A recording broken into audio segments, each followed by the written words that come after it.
the vast, frozen dark of the Barents Sea. On a cold December night, the German battlecruiser Scharnhorst, the fastest, most feared surface raider in the Kriegsmarine, was sent to unleash devastation upon the vital Allied convoys bound for Russia. She was designed for speed and evasion. But on December 26, 1943, she steamed not into a scattered herd of merchant ships, but into a relentless, coordinated ambush. This was a battle fought in the absolute dark, a technological showdown guided not by the human eye, but by the cold, precise electronic vision of radar. The engagement would devolve into a brutal, close-range confrontation of massive gunfire and torpedoes, which would ultimately plunge the last great German Titan and nearly 2,000 men beneath the icy waves. It was the final, definitive victory that sealed the fate of the German surface fleet forever. The water is the color of crude oil. The sky, at best, is a bruised twilight.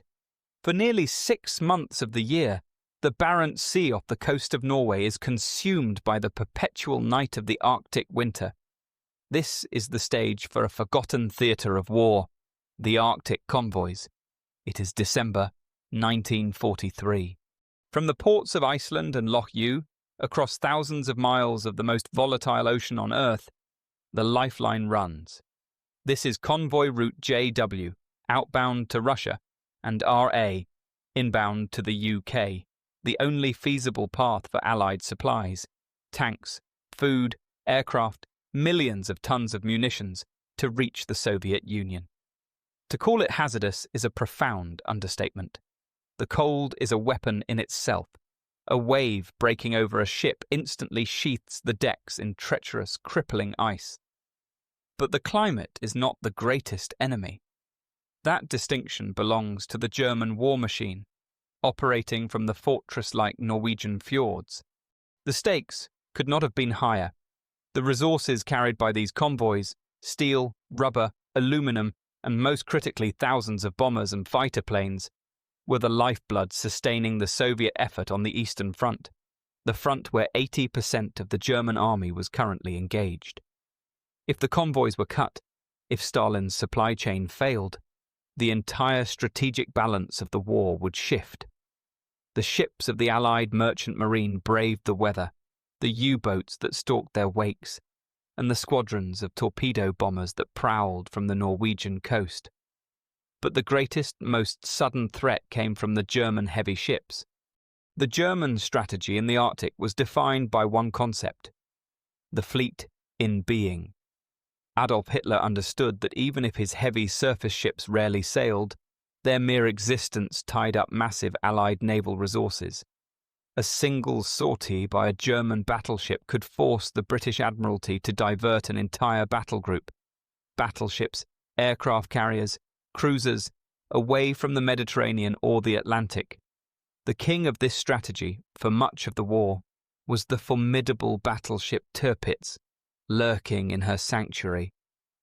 But the most active and feared surface raider, the vessel whose speed made her a persistent threat, was her faster, technologically sophisticated sibling, HMS Scharnhorst. Launched in 1936, the Scharnhorst was the epitome of a commerce raider.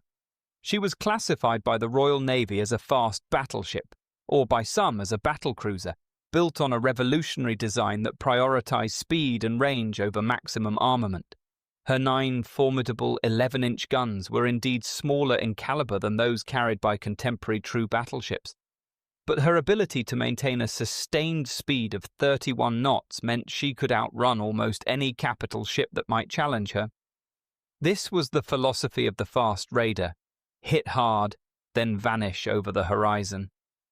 She and her sister Gneisenau had successfully harassed Allied shipping in the Atlantic, sinking the aircraft carrier Glorious and thousands of tons of shipping. Her famous Channel Dash in 1942, a brazen daylight escape through the English Channel, had severely embarrassed the Royal Navy and cemented her reputation as the principal threat to Allied shipping. By late 1943, after a period of repair following damage from British bombing, she lay poised in the Altenfjord, a powerful, high-speed armoured unit awaiting her moment. The British Admiralty considered her a target of supreme consequence. As long as Scharnhorst was afloat, the Allied convoys were always just hours away from potential destruction. The strategic burden she imposed was enormous. The deployment of Scharnhorst was not solely a tactical decision. It was a political one, born of Hitler's ongoing contempt for the efficacy of his surface fleet. Following the indecisive Battle of the Barents Sea, Hitler had effectively ordered the scrapping of all remaining major surface units. Only the determined intervention of Grand Admiral Karl Dönitz, the Commander-in-Chief of the Navy, saved the Scharnhorst and Tirpitz from the torch. Dönitz argued that the fleet in being remained a vital strategic decoy. The decision to sail Scharnhorst for Operation Ostfront was thus a high-stakes gamble to prove the German surface fleet still had a purpose, a mission forced upon the commander by a high command seeking any justification for decommissioning the ships. The commander, Rear Admiral Erich Bey, was under intense pressure to succeed where previous surface actions had failed. That moment came on Christmas Day. The target was convoy WW2, lumbering eastward toward the Soviet port of Murmansk. It carried 20 merchantmen, their holds full of the indispensable sinews of war. Rear Admiral Erich Bey, a seasoned commander of destroyers, was given the daunting task of leading Operation Ostfront, to attack and scatter the convoy, leaving the cargo ships vulnerable to U-boats and the Luftwaffe. Erich Bey, more accustomed to the agility of destroyers than the mass of a capital ship, was apprehensive. He understood the immense risk.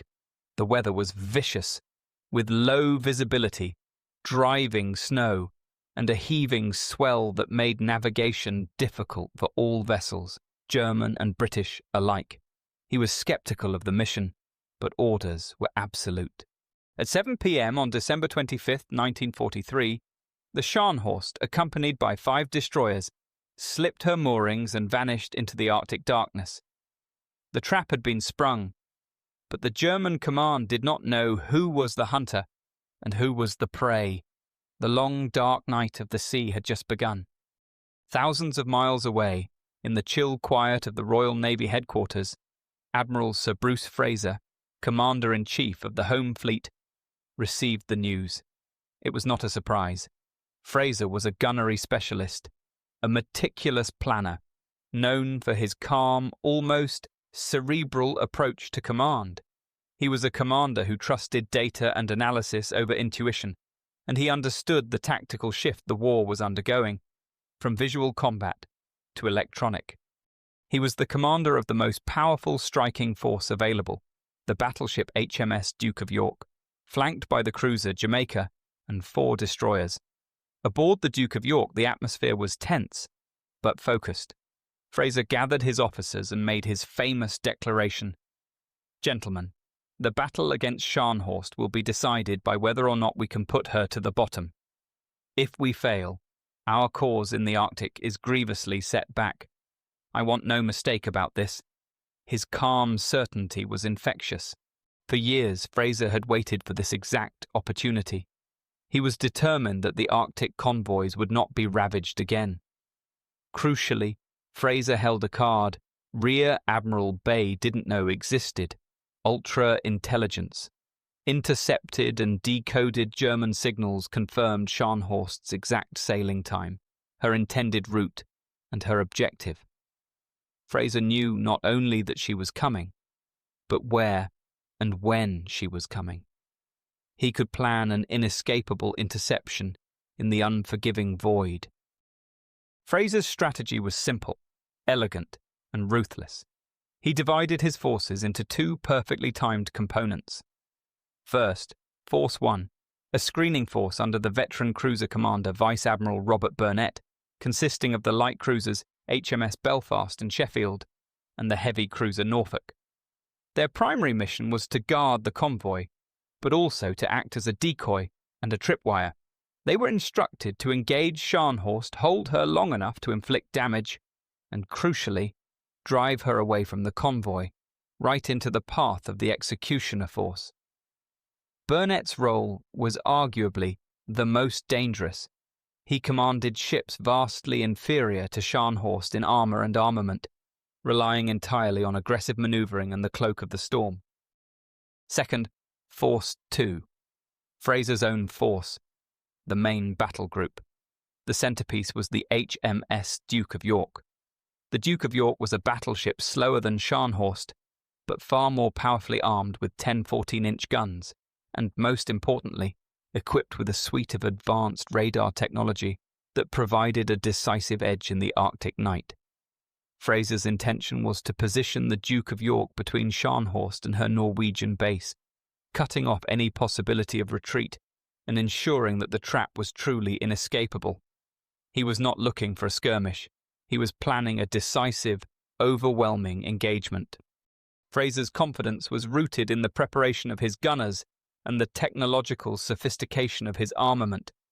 He had conducted extensive, grueling drills in the North Atlantic, practicing blind firing using only the radar display. The British system was optimized for this fight. The Duke of York carried 14-inch guns compared to the Scharnhorst's 11-inch armament. While 3 inches may not sound significant, the difference in shell weight was colossal. The British shell weighed 1,590 pounds, while the German round was approximately 739 pounds. This vast difference in kinetic energy meant the Duke of York's projectiles carried far greater potential for penetrative and destructive power against heavy armour. Furthermore, the Duke of York's armour scheme, particularly her citadel and magazines, was designed to withstand hits from 15-inch shells, providing a strong defensive advantage against the Scharnhorst's lighter armament. The German design focused on speed was a bold innovation, but the British were equipped for a slugging match. Fraser's crew had drilled incessantly on radar-directed firing, anticipating the exact conditions they would face: pitch-black seas and driving snow. They had practiced blind gunnery until it was second nature. He knew that conventional gunnery based on optical range-finding would be useless in the polar night. This was to be a battle won by the electron, not the eye. Meanwhile, aboard the Scharnhorst, the atmosphere was deteriorating.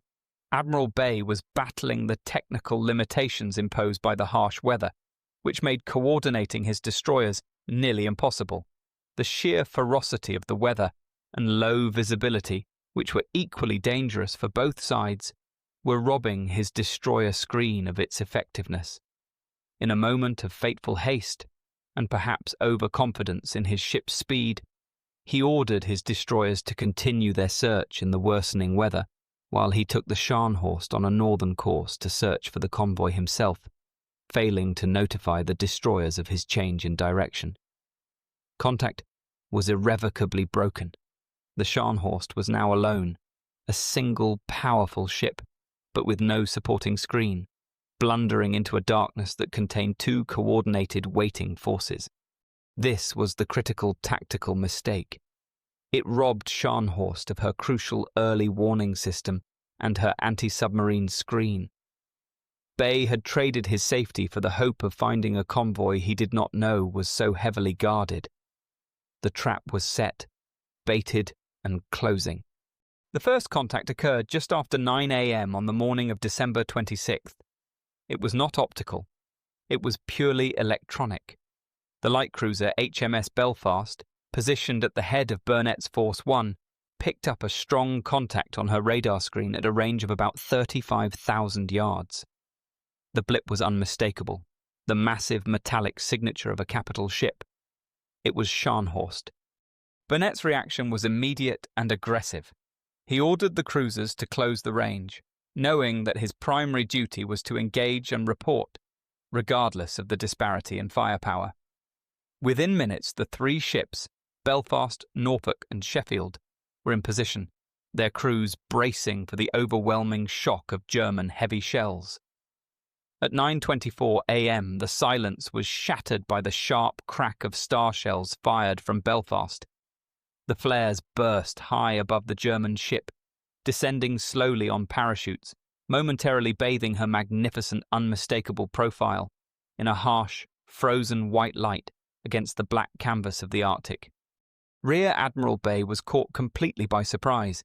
He had believed the British cruisers, like his own ships, would be limited by the darkness and the weather, which severely restricted optical sighting. He had refrained from using his own powerful SeaTac radar, mistakenly believing the British had superior radar search receivers that would instantly betray his position.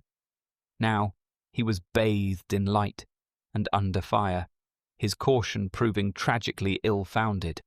The initial exchange was a brutal exchange of long-range fire. The British cruisers were massively outgunned, yet the cruisers were highly disciplined. They concentrated their fire, aiming to inflict the maximum possible damage while relying on their superior maneuverability to evade return fire.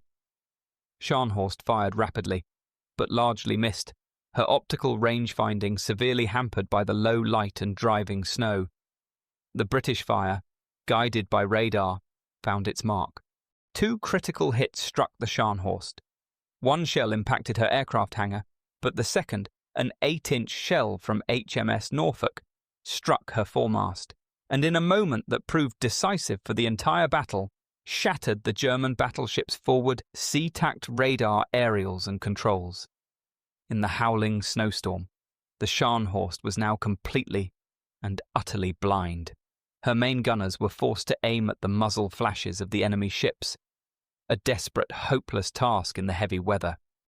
The Scharnhorst, stung and blinded, did the only sensible thing. She turned away. Bey assumed he was facing a full British battleship group, and relying on his superior speed of over 30 knots, he successfully outpaced the cruisers and broke contact.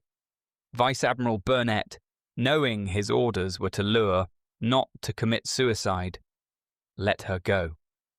He sent a crucial message to Fraser. Scharnhorst retreating to the southeast.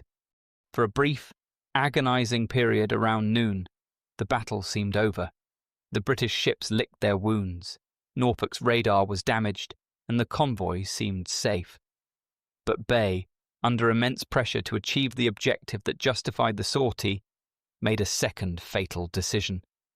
He reasoned that the enemy cruisers were heading south, back toward the convoys.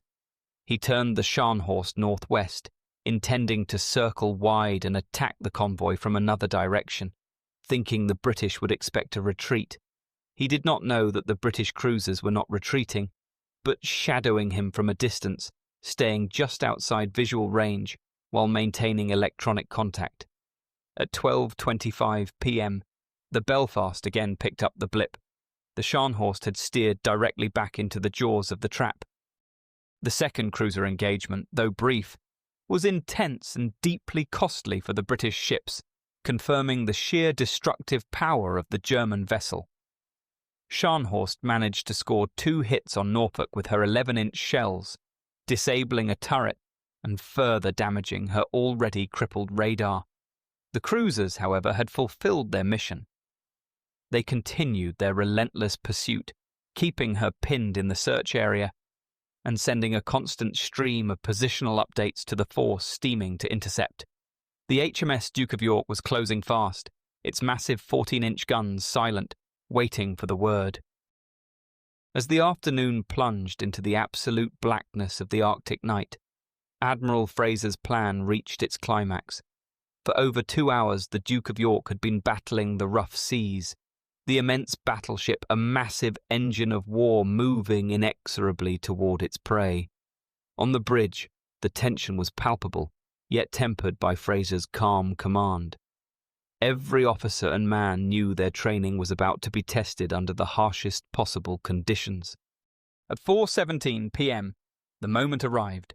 The radar operator aboard the Duke of York called out the contact. A distinct, large echo at a range of 45,500 yards. The Type 273 search radar had found the German ghost in the storm. This relatively new system provided a clear picture of the vast, black ocean. As the range closed, the crucial Type 2 8-4 fire control radar, the very pinnacle of British technology, locked onto the target. This was a dedicated, high-resolution set designed to track targets and provide precise range and bearing data, translating into perfect blind-firing gunnery. Fraser was coolly methodical. He allowed the distance to close to less than 12,000 yards, a relatively close range for battleships of that era, ensuring maximum impact from his massive 14-inch armor-piercing shells. He wanted to minimize the chance of escape and maximize the kinetic energy of his rounds. The moment the Duke of York opened fire was the moment naval history pivoted.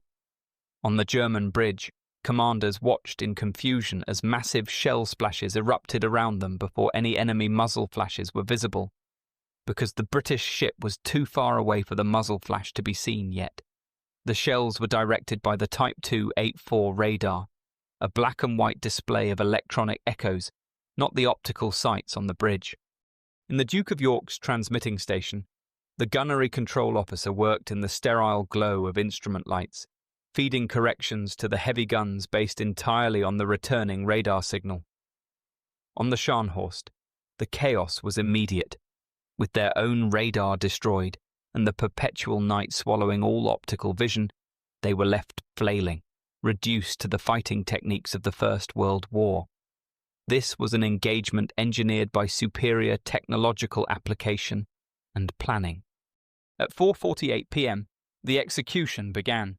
Once again, a star shell from the cruiser Belfast burst high above the Scharnhorst. The German ship was again caught completely unprepared. Her remaining turrets were trained fore and aft, anticipating no immediate threat. The Duke of York opened fire. The initial salvo of 14-inch shells shrieked across the distance and landed with devastating accuracy. The first salvo was a hit, a monumental achievement that demonstrated the crushing superiority of the radar fire control system. A shell instantly disabled the remaining main gun turrets. A second salvo smashed through the ship's superstructure. The methodical rain of 1,590-pound shells began, each one designed to pierce heavy armor and detonate deep inside the ship. For the next 2 hours, the Scharnhorst endured a continuous, savage beating. The British gunners, guided by the highly precise electronic eyes of the Type 2 8-4 radar, were able to track the German ship even when she was momentarily obscured by smoke, spray, and snow. Aboard the Scharnhorst, the battle quickly devolved into a nightmare. Without functional radar, the German gunners were firing blindly at muzzle flashes, a desperate and futile defense. While the Duke of York took some minor damage from German return fire, the shell impacts on the Scharnhorst caused massive fires, structural collapse, and widespread loss of communication. The vessel was being systematically dismantled by an invisible enemy. The Scharnhorst continued to fight back bravely, her gunners, now fully relying on luck and muzzle flashes, firing wildly and inflicting minor superficial damage on the Duke of York in one of the exchanges. But it was a one-sided duel. The German ship was an incandescent wreck, lit by fires and the constant illumination of British star shells. Fraser's objective was not just to win the battle, but to guarantee the sinking. His greatest fear was that Scharnhorst would somehow regain speed and use the Arctic gloom to slip away, as she had done before during the Channel Dash. At 6:20 p.m., a long-range 14-inch shell found the critical spot. It smashed into the Scharnhorst's hull and detonated deep within, destroying the No. 1 boiler room and severing a vital steam pipe. The German ship, already slowed, shuddered to a near halt. Her top speed plummeted from 31 knots to barely 8 knots. The option of escape was gone. Admiral Bey sent a desperate final coded signal to his headquarters. "We shall fight to the last shell." It was a message of defiance, but also a final acceptance of their doomed fate. Fraser had his victory within grasp, but he would not risk it. He ordered the destroyers in for the coup de grace, the final, undeniable blow. The battle was about to descend from a heavy-caliber duel to a close-range, terrifying melee of torpedoes, ensuring the Scharnhorst would never rise again. The destroyers, HMS Savage, Scorpion, Saumarez, and the Norwegian HNOMS Stord, raced forward. Their mission was perhaps the most perilous of the night, to close to point-blank range against a still-firing, albeit crippled, battleship. The water was rough, the conditions perfect for a German U-boat counterattack, but the moment for hesitation had passed. They knew they had to get within a few thousand yards to launch their torpedoes effectively against the maneuvering target. As the destroyers approached, the dying Scharnhorst mustered a last heroic burst of fire from her secondary 5.9-inch guns, turning the Arctic night into a kaleidoscope of tracers and splashes. The destroyer HMS Saumarez bore the brunt of this final rage, taking several direct hits from the German secondary armament. 11 British sailors were killed, and the ship was severely damaged, a stark reminder of the cost of engaging a capital ship at close range. Her crew fought the fires and kept her afloat with magnificent discipline. This sacrifice was not in vain. The attack had allowed the other destroyers to get into position. The first torpedoes found their mark. Savage and Stord struck the Scharnhorst with at least 4 devastating hits, rupturing her hull and causing massive flooding. The impact of the torpedoes was critical. They stopped all forward momentum and introduced the overwhelming factor of time. The German battleship was now sinking, slowly, inevitably, but the British were taking no chances. Fraser, in the Duke of York, closed the range again, pouring more 14-inch shells into the burning hulk, before ordering the cruisers, Belfast and Jamaica, to join the destroyers in an all-out torpedo assault. They fired another 9 torpedoes. The air was thick with the concussion of explosions. The Scharnhorst, now a blazing ruin, refused to surrender, firing randomly into the surrounding darkness until the very moment her final turrets were jammed or destroyed. The German crew, trapped below decks, must have endured an hour of continuous, deafening horror. The temperature below deck would have soared from the fires while the sea outside was sub-zero. The lights would have flickered and died. The men were fighting to save their ship, but the cumulative damage was too great. At 7:45 p.m., a massive underwater explosion, possibly from a magazine or deep detonation from a final torpedo, rocked the dying ship. The Scharnhorst rolled heavily to starboard, capsized, and vanished beneath the icy waves. Her total complement was 1,968 men. Of that number, only 36 men would be recovered from the freezing sea. The immediate aftermath was as dangerous as the battle itself. The British destroyers, particularly Scorpion and Matchless, moved in to search for survivors. The sight was horrific. Men struggling in the freezing black water, coating themselves in thick oil for a futile moment of warmth. In the pitch darkness, in water that guaranteed death by hypothermia in minutes, the destroyers focused on rescue. Fraser, however, was acutely aware of the threat. The Scharnhorst had entered a known U-boat operating zone, and the flashes and explosions of the battle would certainly have drawn the enemy's submarines to the scene. To linger was to invite disaster, risking his own fleet and jeopardizing the safety of the convoy. He reluctantly ordered the search abandoned. It was a cold, ethical calculation. The primary mission was paramount. The cost was devastating, but the strategic reward immense. The Scharnhorst's loss marked the effective end of the German naval threat to the Allied lines of communication in the North Atlantic. Fraser's careful planning, the crucial intelligence from Ultra, the tenacity of the British cruisers under Burnett, and the decisive technological superiority of the HMS Duke of York's radar-directed gunnery had secured a major strategic victory. The Arctic convoys would continue, but without the paralyzing threat of the last German Titan. The news of the loss of Scharnhorst reached Dönitz, the commander-in-chief of the German Navy, later that night. It was the final, undeniable proof that the era of the surface warship was over. The sinking removed the last immediate existential threat to the Arctic convoys, effectively making the route safe from surface attack for the remainder of the war. More profoundly, it meant that the massive battleship Tirpitz, now the last German capital ship, was relegated purely to the role of a political decoy, confined to her fjord sanctuaries until British bombers eventually rendered her useless. The entire German naval strategy was now forced to transition entirely to the U-boat force, a change Dönitz had long championed, but could never fully enforce while Hitler maintained his sentimental attachment to his surface fleet. The battle demonstrated that even the fastest and most powerful of the German ships could not survive an engagement against a technologically superior, coordinated force operating in the darkness. The victory freed up British naval assets to move to the Pacific and the Mediterranean, directly impacting the balance of power in other key theatres. The great, terrifying fleet in being was reduced to a memory.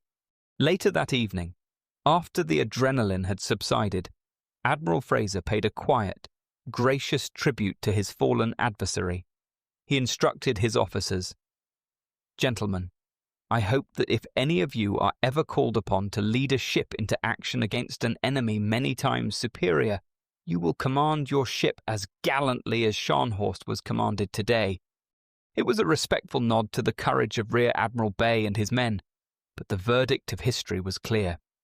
At the Battle of the North Cape, the era of the classic long-range naval gunnery duel was finally over. The electronic eye had proved superior to the human eye, and the power of technology had permanently reshaped the balance of power on the high seas. The last of the great German titans was gone, and the Arctic lifeline was secure. The battle was a blueprint for modern naval warfare, proving that information and technology, coupled with decisive command, could overcome raw power and speed.